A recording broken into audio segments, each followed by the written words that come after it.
Hello friends, इस video में हम पढ़ेंगे क्लास 9th का साइंस का सेकंड लेसन जो है क्या हमारे आसपास के पदार्थ शुद्ध है। ये इस लेसन का सेकंड पार्ट है।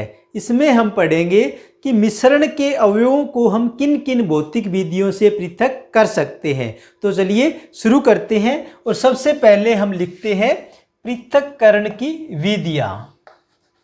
पृथक्करण की विधियाँ कौन कौन सी भौतिक विधियों के द्वारा हम मिश्रण के अवयवों को पृथक कर सकते हैं। तो मिश्रण के जो अवयवों को पृथक करने की भौतिक विधियां हैं वो बहुत सारी विधियां हैं, लेकिन यहाँ हम पढ़ेंगे जो एनसीईआरटी की बुक में है, आपके सिलेबस में है।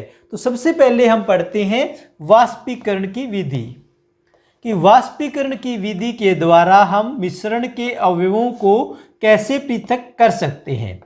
सबसे पहले तो हमारे दिमाग में ये प्रश्न आता है या ये सवाल उठता है कि हम मिश्रण के अवयवों को पृथक क्यों करते हैं या उनका पृथक्करण क्यों करते हैं। तो हम कहेंगे कि लाभदायक व हानिकारक अवयवों को अलग अलग करने के लिए हम उनका पृथक्करण करते हैं। किसी अवयव के बारे में हमें जानकारी प्राप्त करनी हो तो हम उनका पृथक्करण करते हैं, या किसी अवयव को हम प्रयोग में लेने के लिए हम उनका पृथक्करण करते हैं। तो वाष्पीकरण विधि के द्वारा हम अवयवों को, घटकों को कैसे पृथक कर सकते हैं। तो इसका उदाहरण हम लेते हैं कि समुद्र का जो जल है उससे नमक को हम वाष्पीकरण विधि के द्वारा अलग कर सकते हैं। इसके लिए क्या किया जाता है कि समुद्र तट के पास गड्ढे बना लिए जाते हैं या क्यारियां बना ली जाती है और उसमें समुद्र का पानी डाल दिया जाता है। तो पानी है वो वाष्पित हो जाता है और क्यारियों में, गड्ढों में नमक बच जाता है। तो इस प्रकार वाष्पीकरण विधि के द्वारा हम समुद्र के जल से नमक को प्राप्त कर सकते हैं। अब हम देखते हैं कि वाष्पीकरण की विधि के द्वारा स्याही में से, चाहे वो नीली स्याही है, चाहे काली स्याही है, यानी ब्लू इंक है या ब्लैक इंक है, तो उसमें से उसके घटकों को हम कैसे पृथक कर सकते हैं। तो स्याही क्या है? स्याही एक मिश्रण होता है। क्या होता है? एक मिश्रण होता है और ये किससे मिलकर बना होता है? डाई से और जल से मिलकर बना होता है। स्याही के अंदर क्या पाया जाता है? डाई होती है और जल होता है। जल यहाँ पे विलायक होता है, डाई विलेय होता है। डाई क्या है? डाई एक ऐसा पदार्थ है जो अन्य पदार्थों को रंगने के काम आता है। जैसे मेहंदी है, नील है, हम कपड़ों को रंगने के लिए काम में लेते हैं। तो ये क्या है? डाई है। इससे हम कॉटन को रंग सकते हैं, रेशों को रंग सकते हैं, ऊन को रंग सकते हैं। तो हम अन्य पदार्थों को इससे रंग सकते हैं। अब हम क्या है, स्याही में से डाई और जल को कैसे अलग कर सकते हैं। तो इसके लिए हम वाष्पीकरण विधि का उपयोग करते हैं और एक बिक्कर में हम क्या है, पानी लेते हैं। बिक्कर के अंदर हम क्या लेते हैं? पानी लेते हैं और इस बिक्कर को एक स्टैंड पे हम रख देते हैं। बिक्कर को क्या है, हमने स्टैंड के ऊपर रख दिया है। अब हम क्या करते हैं, बिक्कर के ऊपर क्या रख देते हैं? एक वाच ग्लास रख देते हैं। क्या रख देते हैं? Watch glass. और इस वाच ग्लास के अंदर हम स्याही डाल देते हैं और हम इस बिक्कर को क्या है, गरम करते हैं। सेपरेट लैंप की सहायता से हम गरम करते हैं। गरम करने से क्या होता है कि स्याही के अंदर जो पानी है वो वाष्पित हो जाता है और हम इसे तब तक गर्म करते रहते हैं जब तक पानी वाष्पित होता हुआ हमें दिखाई देता रहता है। जब पानी वाष्पित होना, जल है वो वाष्पित होना बंद हो जाता है, तब हम इसे गर्म करना बंद कर देते हैं। तो वाच ग्लास के अंदर जल वाष्पित हो गया और डाई है वो रह जाती है। तो इस प्रकार स्याही जो एक मिश्रण है उसमें से हम विलेय यानी डाई और विलायक यानी जल को अलग अलग कर सकते हैं। तो ये थी वाष्पीकरण विधि क्या होती है। अब हम देखते हैं मिश्रण के अवयवों को पृथक करने की दूसरी विधि, और दूसरी विधि क्या है? अपकेंद्रण विधि। अपकेंद्रण विधि, जिसे हम इंग्लिश में सेंट्रीफ्यूगेशन मेथड भी कहते हैं। अपकेंद्रण विधि क्या होती है? हम इसे दैनिक जीवन में भी काम में लाते हैं घर के अंदर, जिसमें हम क्या है, दूध से क्रीम को अलग करते हैं। दूध से क्रीम को अलग करने में कौन सी विधि काम में ली जाती है? अपकेंद्रण विधि काम में ली जाती है। मार्केट के अंदर दूध भी अलग अलग कैटेगरी में मिलता है, जैसे फुल क्रीम दूध है, टोन मिल्क है, डबल टोन मिल्क है। ये अलग अलग कैटेगरी किस लिए है? ये इसलिए है कि इनके अंदर वसा की जो मात्रा है वो अलग अलग होती है। तो अब हम देखते हैं कि अपकेंद्रण विधि से हम दूध से क्रीम को कैसे अलग करते हैं। तो घरों के अंदर हम जो मशीन काम में लेते हैं, जिसे हम मथनी कहते हैं, उसके द्वारा हम दूध से क्रीम को अलग कर लेते हैं। अब हम एक क्रियाकलाप के द्वारा देखते हैं कि दूध से हम क्रीम को कैसे अलग करेंगे। तो हम क्या करते हैं, एक टेस्ट ट्यूब के अंदर दूध ले लेते हैं जिसमें से हमें क्रीम को अलग करना है, और हम एक यंत्र काम में लेते हैं जिसे अपकेंद्रीय यंत्र कहते हैं। क्या कहते हैं? अपकेंद्रीय यंत्र, या इंग्लिश में सेंट्रीफ्यूजिंग मशीन कहते हैं। ये आपने देखी होगी साइंस लैब के अंदर, या डेयरी जहाँ हम दूध बेचते हैं, डेयरी के अंदर ये मशीन होती है, या प्रयोगशाला के अंदर या लैब के अंदर हम जब ब्लड की जांच करवाते हैं, मूत्र की जांच करवाते हैं, तो सेंट्रीफ्यूजिंग मशीन यानी अपकेंद्रीय यंत्र वहाँ पे काम में लिया जाता है। तो ये मशीन कैसी होती है, थोड़ा सा मैं डायग्राम बना के बता देता हूँ आपको। इस तरह की ये मशीन होती है। ये ऊपर का पार्ट है इसका घूमने वाला होता है, और ये नीचे का इसका पार्ट होता है। अब इसमें ऊपर वाला जो पार्ट है, इसके अंदर इस तरह से चैम्बर बने होते हैं, ऐसे सारे इसके अंदर ये चैम्बर बने होते हैं टेस्ट ट्यूब को रखने के लिए। तो यहाँ क्या है, हम टेस्ट ट्यूब जिसके अंदर दूध है, जिसमें से हमें क्रीम को पृथक करना है, उस टेस्ट ट्यूब को यहाँ रखेंगे और इसे क्या है, इसमें लाइट प्रवाहित करेंगे। तो ये जो ऊपर वाला पार्ट है वो तेज़ी से घूमेगा। तेज़ी से घूमने से क्या होगा कि जो दूध के अंदर भारी कण है वो तो क्या है, नीचे तली में बैठ जाएंगे, और हल्के कण है वो ऊपर तैरते रहेंगे। तो इस तरह से हम क्या है, दूध से क्रीम को अलग कर सकते हैं। तो इसे हम सेंट्रीफ्यूजिंग मशीन कहते हैं। अब इस देखिए अपकेंद्रण विधि का उपयोग हम क्यों करते हैं, या कोई और विधि यहाँ पे क्यों नहीं काम में लेते हैं। तो कभी कभी द्रव के अंदर ठोस कण होते हैं, वो इतने सूक्ष्म होते हैं कि उन्हें हम फिल्टर पेपर से नहीं छान सकते हैं, क्योंकि वो फिल्टर पेपर से पार हो जाते हैं। तो इसके लिए हम अपकेंद्रण विधि काम में लेते हैं। तो प्रश्न आ जाए, दूध से क्रीम को किस विधि के द्वारा अलग करोगे? तो आप कहोगे अपकेंद्रण विधि के द्वारा हम उसे अलग करेंगे। अपकेंद्रण विधि के क्या क्या उपयोग हैं? तो हम कहेंगे कि प्रयोगशाला में रक्त की जांच करने में, खून की जांच करने में, और मूत्र की जांच करने में। और दूसरा हम कहेंगे कि घरों में और डेयरी के अंदर दूध से क्रीम को अलग करने में हम इसका उपयोग करते हैं। और तीसरा उपयोग हम इसे कहेंगे कि वॉशिंग मशीन में कपड़ों से पानी निकालने के लिए भी अपकेंद्रण विधि का हम यूज करते हैं, उपयोग करते हैं। तो वॉशिंग मशीन में हम देखते हैं कि 2 चैम्बर होते हैं, एक चैम्बर में जिसमें हम कपड़े धोते हैं, और दूसरे चैम्बर में जिसमें हम क्या है, कपड़ों से जल निकालते हैं। तो वहाँ भी देखा होगा कि जो वॉशिंग मशीन का पार्ट है वो तेज़ी से घूमता है। तो ये अपकेंद्रण विधि के द्वारा कपड़ों से पानी बाहर निकल जाता है।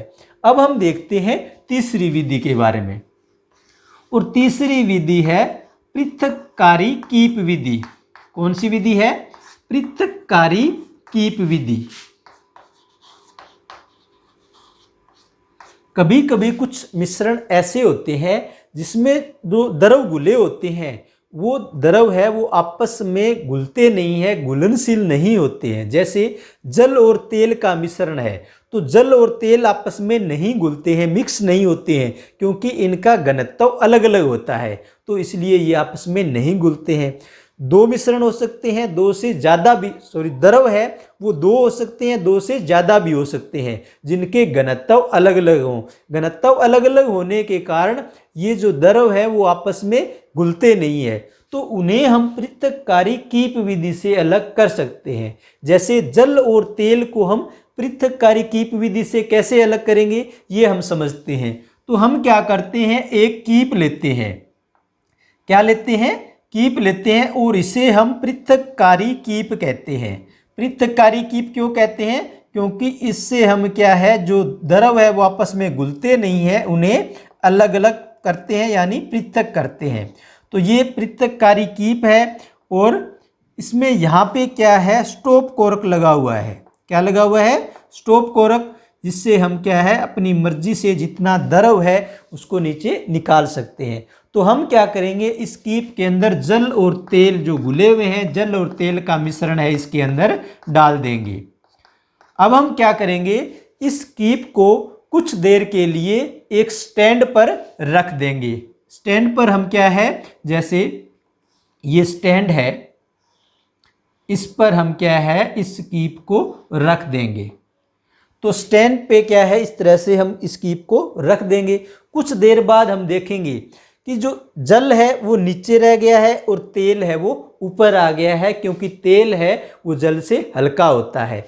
तो हम क्या करेंगे, नीचे से स्टॉप कोरक को खोलकर जल को निकाल लेंगे। जैसे ही जल निकल जाएगा हम इसे बंद कर देंगे, तो कीप के अंदर तेल है वो रह जाएगा। इस तरह से हम पृथक्कारी कीप विधि के द्वारा जल और तेल को अलग अलग कर सकते हैं, या ऐसे द्रव जिनके घनत्व में अंतर होता है उन्हें हम पृथक्कारी कीप विधि के द्वारा पृथक या अलग कर सकते हैं। तो इस विधि का क्या क्या उपयोग है, हम कहेंगे जल और तेल को अलग अलग करने में, और धातु निष्कर्षण के दौरान लोहे को पृथक करने में भी इस विधि का उपयोग किया जाता है।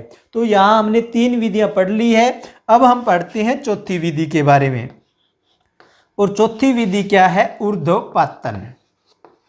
ऊर्ध्वपातन, ऊर्ध्वपातन क्या होता है, ये हमने पहले लेसन के अंदर पढ़ा है कि कुछ पदार्थ ऐसे होते हैं जब हम उन्हें गर्म करते हैं तो ठोस से सीधा गैस में बदल जाते हैं। गर्म करने पर ठोस से सीधा गैस में बदल जाते हैं, और जब हम उन्हें ठंडा करते हैं तो गैस से सीधा ठोस में बदल जाते हैं।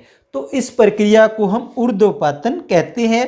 और कुछ पदार्थ होते हैं जैसे कपूर है, नेफ्थलीन है, आयोडीन है, अमोनियम क्लोराइड है, एंथ्रासीन है, ये ऊर्ध्वपातनशील पदार्थ हैं, यानी ऊर्ध्वपातन का गुण ये रखते हैं।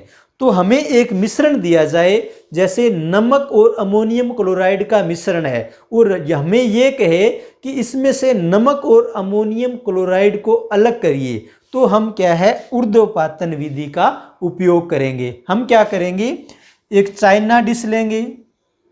क्या लेंगे, चाइना डिश लेंगे। इसके अंदर हम क्या है नमक और अमोनियम क्लोराइड का मिश्रण डालेंगे, और हम क्या है इस चाइना डिश को एक स्टैंड पर रख देते हैं। कहाँ रख दिया है हमने इसको, एक स्टैंड पर। और इस चाइना डिश का जो अंदर जो मिश्रण है नमक और अमोनियम क्लोराइड का, इसके ऊपर हम क्या है एक कीप को उल्टा रख देते हैं। कीप को इस तरह से हमने उल्टा रख दिया है, और इस कीप का जो मुंह है हमने कॉटन की सहायता से ऐसे बंद कर दिया है। अब हम क्या करते हैं, इस मिश्रण को हम गर्म करते हैं। क्या करते हैं, इस मिश्रण को हम गर्म करते हैं। तो गर्म करेंगे तो क्या होगा कि जो अमोनियम क्लोराइड है वो वाष्पित होकर कीप के अंदर चला जाएगा। कहाँ चला जाएगा, कीप के अंदर। और फिर हम क्या है इस मिश्रण को गर्म करना बंद कर देंगे। तो यहाँ जो अमोनियम क्लोराइड है वो ठंडा होकर इसकी दीवार अंदर की जो सतह है इससे चिपक जाएगा। तो हम इसे अलग कर लेंगे। तो अमोनियम क्लोराइड कहाँ आ गया, कीप के अंदर आ गया, और नमक है वो क्या है चाइना डिश के अंदर रह गया है। तो इस तरह से ऊर्ध्वपातन विधि का उपयोग करके हम अमोनियम क्लोराइड और नमक को अलग अलग कर सकते हैं। अब हम पढ़ते हैं 5वीं विधि के बारे में। और 5वीं विधि हम पढ़ते हैं क्रोमेटोग्राफी क्या होती है, या क्रोमेटोग्राफी विधि का उपयोग करके हम मिश्रण के अवयवों को कैसे पृथक कर सकते हैं। क्रोमेटोग्राफी विधि क्या होती है, तो ये क्रोमा शब्द से बना हुआ है। क्रोमा क्या है, एक ग्रीक शब्द है जिसका मतलब होता है रंग। और इस विधि का उपयोग सबसे पहले रंगों को पृथक करने में किया गया था, इसलिए इसे हम क्रोमेटोग्राफी विधि कहते हैं। क्रोमेटोग्राफी विधि का उपयोग हम कैसे कर सकते हैं, इसे हम एक उदाहरण के द्वारा समझते हैं। कि हमने पहले यहाँ पे पढ़ा था डाई, वाष्पीकरण विधि के अंदर हमने पढ़ा था कि स्याही में से डाई को हम कैसे अलग कर सकते हैं। अब हम पढ़ते हैं कि डाई क्या होती है, 2 या 2 से अधिक रंगों का मिश्रण होता है। तो डाई के अंदर जो रंग होते हैं उन्हें हम कैसे अलग कर सकते हैं। तो हम उन्हें क्रोमेटोग्राफी विधि के द्वारा अलग कर सकते हैं। तो इसके लिए हम क्या करते हैं, एक फिल्टर पेपर लेते हैं और फिल्टर पेपर की एक स्ट्रिप काट लेते हैं इस तरह से। इस तरह से हमने फिल्टर पेपर को काट लिया है। अब हम क्या करते हैं, कच्ची पेंसिल से इसके नीचे की सतह से 2 या 3 सेंटीमीटर ऊपर ऐसे एक लाइन खींचते हैं। हमने ऐसे एक लाइन खींची और उसके ऊपर काली स्याही की बूंद डाल देते हैं। इसके ऊपर लाइन के ऊपर हमने क्या है, काली स्याही की बूंद डाल दी है और इसे हम सुखा लेते हैं। अब हम क्या करते हैं, इस फिल्टर पेपर को एक टेस्ट ट्यूब के अंदर या एक जार के अंदर या एक बिकर के अंदर हम रखते हैं। तो इस फिल्टर पेपर को हम रखते हैं एक जार के अंदर। इसको हम टेस्ट ट्यूब में भी रख सकते हैं, बिकर के अंदर भी हम इसे रख सकते हैं। तो हमने क्या है, एक जार के अंदर इस फिल्टर पेपर को डालना है और फिल्टर पेपर को डालने से पहले हम इसमें थोड़ा सा पानी लेते हैं। जार के अंदर हमने ऐसे पानी लिया। अब इस फिल्टर पेपर को इसके अंदर इस तरह से हमें डुबोना है कि जो हमने कच्ची पेंसिल से लाइन बनाई है वो पानी के अंदर ना डूबे, यानी पानी से ऊपर रहे। तो इस तरह से हम इसको इसके अंदर रखते हैं कि जो ये स्याही की बूंद है ये पानी के तल से ऊपर रहे, पानी के जो सरफेस है उससे ऊपर रहे। तो हमें पता है कि जो फिल्टर पेपर है ये पानी को सोख लेता है। तो पानी क्या है, फिल्टर पेपर में ऊपर की ओर चढ़ना शुरू होगा। तो जब पानी ऊपर जाएगा तो डाई के कणों को भी यह अपने साथ ऊपर की ओर ले जाएगा। तो डाई के अंदर जो रंग है वो जो जल में ज़्यादा घुलनशील होगा वो तेजी से ऊपर की ओर जाएगा और जो जल में कम घुलनशील होगा वो क्या है, थोड़ा नीचे रह जाएगा। तो इस तरह से डाई के रंगों को हम पृथक कर सकते हैं क्रोमेटोग्राफी विधि के द्वारा। क्रोमेटोग्राफी विधि को हम कहाँ पे काम लेते हैं, जब कई सारे विलेय है वो एक ही विलायक में घुले हों। जब क्या है, कई विलेय है, 2 है, 3 है, 4 है, ऐसे विलेय हैं वो एक ही विलायक में घुले हों, तो उसे हम क्या है, क्रोमेटोग्राफी विधि का उपयोग करके पृथक कर सकते हैं। अब हम देखते हैं कि क्रोमेटोग्राफी विधि का हम कहाँ कहाँ उपयोग करते हैं। तो हम कहेंगे डाई के रंगों को पृथक करने में क्रोमेटोग्राफी का उपयोग करते हैं। प्राकृतिक रंगों से पिगमेंट को पृथक करने में हम इसका उपयोग करते हैं। इसके अलावा रक्त से नशीले पदार्थों को पृथक करने में हम उपयोग करते हैं। मूत्र से शुगर को, चीनी को अलग करने में क्रोमेटोग्राफी विधि का उपयोग किया जाता है। तो यहाँ हमने क्या है, पृथक्करण की 5 विधियों के बारे में पढ़ा है। जो विधियाँ रह गई है उन्हें हम नेक्स्ट वीडियो के अंदर कंप्लीट करेंगे।